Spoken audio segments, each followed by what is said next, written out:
جی بسم اللہ الرحمن الرحیم۔ السلام علیکم میرے دوستوں، میں ہوں آپ کا دوست نثار جوید۔ بات کریں گے کہ ہم کیسا معاشرہ بن چکے ہیں، ہم کیسی جگہ پہ رہ رہے ہیں، ہم کیا کر رہے ہیں۔ اندازہ کریں آپ کہ اگر کوئی ڈرامہ کرے، اگر کوئی ڈرامہ دیکھے تو رونے لگ جاتا ہے، اس میں اتنا مشکل ہو جاتا ہے ڈرامے دیکھ کے، اور جب صحیح زندگی میں کسی کو ٹریجڈی میں پھنسا دیکھتا ہے تو کہتا ہے ڈرامہ کر رہا ہے۔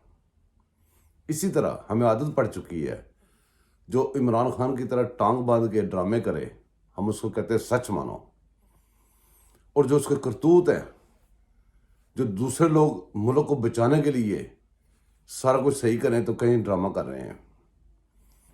تو یہ ڈرامے اور اصل زندگی کے اندر ہم گرے ہوئے ہیں۔ جب ہم کہیں پھنس جائیں ہمیں حکم ہے کہ قرآن و سنت سے روشنی لو۔ قرآن و سنت تحریب کار اور فسادی کے لیے کیا کہتا ہے؟ وہ ساری کوالٹیز جو وہ کہتا ہے وہ سب اس کے اندر پوری ہیں، اس پارٹی کے اندر پوری ہیں۔ دوستو آپ اندازہ کریں کہ جو چیز یہ مانگ رہا ہوتا ہے وہ بھی اس کو دے دیں تو پھر یہ کہتا ہے یہ نہیں چاہیے، دوسری چاہیے۔ تو مقصد یہ ہوا صرف فساد پیدا کرنا ہے۔ جو بھی آپ کام کر دے کہتا ہے میں نہیں مانوں گا۔ آپ کے سامنے یہ الیکشن مانگ رہا تھا، الیکشن دو، الیکشن دو، الیکشن دو، اسمبلیاں توڑ دوں گا، یہ کر دوں گا، وہ کر دوں گا۔ کتنی دیر سے دھمکیاں لگا رہا تھا کہ میں اسمبلی توڑ دوں گا۔ ٹھیک ہے جی، اسمبلیاں توڑ دیں، استعفے ہمارے منظور کرو، استعفے ہمارے منظور کرو، استعفے منظور کر لیے۔ آج کل اسی پارلیمنٹ کے گیٹ کے اوپر جا کے دھما چوکڑی مچاتے ہیں، کہتے ہیں میں استعفے واپس کر دو۔ تو مقصد خالی صرف فساد پیدا کرنا ہے اور کچھ ان کا مقصد نہیں ہے۔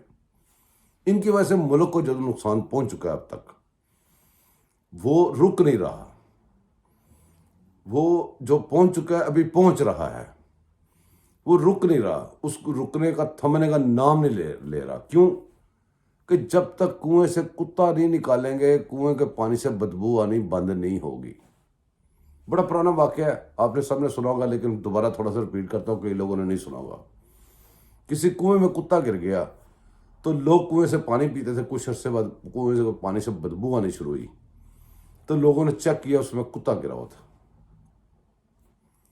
تو ساتھ والے ایک گاؤں میں بہت بڑی مسجد تھی، وہاں کے امام صاحب جو تھے بڑے مشہور تھے اور بڑے بڑے قابل مشورے دیتے تھے، تو قرآن و سنت کی روشنی میں وہ بتاتے تھے کہ بھی اس کا کیا کرنا ہے، اس کا کیا کرنا ہے۔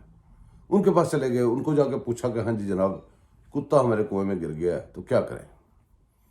انہوں نے فرمایا کہ بھی آپ جا کے 150 بالٹی، 150 بوکا، جو بھی آپ کہہ لیں، وہ پانی کا نکال دیں تو وہ پاک ہو جائے گا۔ وہ گئے، انہوں نے 150 بالٹی نکالی تو سارا دن لگے رہے، 150 بالٹی بہا دی، پانی پینے کی کوشش کی، سونگا تو اس میں سے ابھی بدبو آ رہی تھی۔ تو انہوں نے جا کے پھر مولوی صاحب سے پوچھا کہ مولوی صاحب بدبو تو ابھی تک آ رہی ہے۔ انہوں نے کہا جناب آپ نے کتا نکالا ہے؟ انہوں نے کہا وہ تو نہیں نکالا۔ تو وہی صاحب ہے کہ جب تک کتا نہیں نکالیں گے آپ 200 چھوڑ کے 2000 بالٹیاں نکال لیں، کوئی فائدہ نہیں ہونے والا۔ اب ہم چلتے ہیں تھوڑا آگے۔ پنجاب کا وزیر اعلیٰ منتخب ہونا تھا، آپ کے سامنے ہے۔ وہ جو سسٹم بنے ہوئے ہیں ان سسٹم میں نام آئے، ان کو چانس ملا کہ اس میں سے سلیکٹ کریں، انہوں نے کوئی کسی کو سلیکٹ نہیں کیا۔ وہ گھومتے قانونی طور پہ جو اس کا زاویہ بنا ہوا ہے، جو اس کا اینگل بنا ہوا ہے، جو اس کا روٹ بنا ہوا ہے، اس طرح گھومتے گھومتے الیکشن کمیشن پہ چلا گیا۔ الیکشن کمیشن نے پھر فیصلہ کرنا تھا، ملک کو ویسے تو نہیں چھوڑ دینا نا، ان کو تو ملک کا احساس نہیں ہے۔ صوبہ اتنا بڑا صوبہ ہے پنجاب، جو پاکستان کا تقریباً آپ ہاف سے زیادہ لگا لیں، اس صوبے کی نمائندگی ختم کی ہوئی کافی عرصہ ہو گیا، اس کو کرپشن کر کر کے اس کو ڈبایا جا رہا تھا، گندم چوری ہو گئی تھی، مہنگائی سر پہ چڑھ گئی تھی، برا شر تھا۔ اس کو کنٹرول کرنے کے لیے نگران کا مطلب ہوتا ہے عارضی، جو کیئر ٹیکر، اس کا مطلب کہ جب تک اصل حکومت نہیں بنتی تب تک وہ نگرانی کرے گا۔ اب یہ بحث ایک الگ جگہ پہ رہ گئی ہے کہ وہ بندہ جو لگایا وہ صحیح ہے، غلط ہے، کون ہے، کیا ہے، وہ ساری باتیں الگ رہ گئی ہیں۔ بات آج کل یہ مشہور ہوئی ہے کہ وہ کہتے ہیں یہ بھی میں نے منظور، میں نہ مانوں گا۔ آپ جو بھی کر لیں، ان کا کہا وہ بھی کر لیں، وہ بھی منظور نہیں ہے۔ جب ایسی سچویشن ہو تو ملک، صوبہ، کوئی چیز نہیں چل سکتی، جیسا کہ ہم نہیں چل پا رہے۔ ہم دن بدن مقروض، قرضے کے نیچے، اور مہنگائی کے مارے ہوئے ہوتے جا رہے ہیں۔ مہنگائی ہمارے اوپر چڑھتی جا رہی ہے، اور ہمارے ملک میں جو الیکٹریسٹی، دوسرے تیسرے مسئلے، جو مسئلے ختم کر دیے گئے تھے، وہ مسئلے پھر جاگ گئے ہیں، ان کی نااہلیوں اور ان کے اس رویے کی وجہ سے۔ اب میرے دوستو، مسئلہ یہ ہے کہ نگران آ گیا، ٹھیک ہے جی، آپ الیکشن کرا لیں۔ الیکشن کون کروائے گا؟ یہ الیکشن کمیشن کرائے گا۔ وہ کہتا ہے میں اس کو مانتا نہیں ہوں۔ تو مسئلہ یہ ہوا کہ الیکشن بھی آپ نہیں کروا سکتے، آپ اس طرح بھی نہیں کر سکتے۔ صرف ایک ہی کام کر سکتے ہیں کہ آپ جناب ریڈ کارپیٹ بچھائیں اور سارے قانون وغیرہ اپنے آئین شائن لپیٹ کے سائڈ پہ رکھ دیں، اور کہیں کہ جی آ جائیں جناب عمران خان صاحب آ کے اس کی پرائم منسٹر کی سیٹ پہ بیٹھ جائیں۔ یہی ہو سکتا ہے، اس کے علاوہ کیا ہو سکتا ہے؟ اب یہ لوگ کہہ رہے ہیں کہ جی ہم جائیں گے جی کورٹ میں۔ کورٹ میں آپ کو پتہ بندرالو اور وہ عطر منلے جیسے وہ ڈاکو بیٹھے ہوئے ہیں جنہوں نے ملک کو تباہ کیا ہے۔ ثاقب نثار کی باقیات، اور جو وردیوں والے ہیں، ان کے اندر مشرف کی باقیات تھی۔ یہ جو باجوے تھے، آسم منیر باجوے کے نام بولا کریں۔ یہ ماجوے جو کٹھے تھے، یہ بھی مشرف کی باقیات تھی۔ فیاض حمید اس کی باقیات تھی۔ جب آپ ایک کتے کو نکالتے ہیں تو پانی بعد میں نکالنا پڑتا ہے، اور پانی نکالنے سے پہلے کتا نکالنا پڑتا ہے۔ جب تک نہیں نکالیں گے بدبو آتی رہے گی، آ رہی ہے۔ اب مسئلہ یہ ہے کہ سب سے پہلے ہر بندے کو پاکستانی بننا پڑے گا۔ جو پاکستان کا لے کے کھاتا ہے، پاکستان کی کمائی کھاتا ہے، پاکستان کے خزانے پہ بوجھ ہے، اس بندے کو سوچنا پڑے گا، پاکستان پہ رحم کرنا پڑے گا۔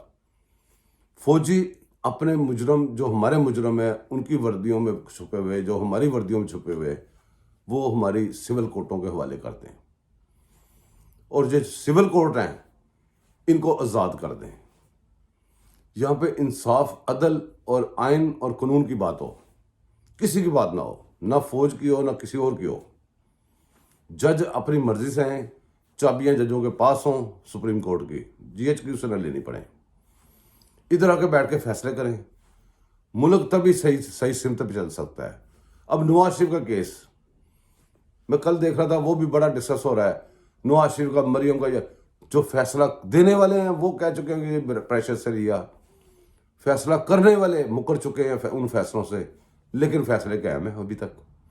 یہ ججز کے اوپر کان پہ جوں نہیں۔ اس کی جگہ پہ اگر آپ غور کریں، نواز شریف کی جگہ پہ اگر عمران خان ہوتا، یہ ججز رات کو 12 بجے اٹھتے، آ کے کہتے لاؤ جی 100 موٹر نوٹس، لاؤ جی یہ کیا مسئلہ ہوا ہے، کیا ہوا ہے، تو اس کو سرا اڑا کے رکھ دیتے۔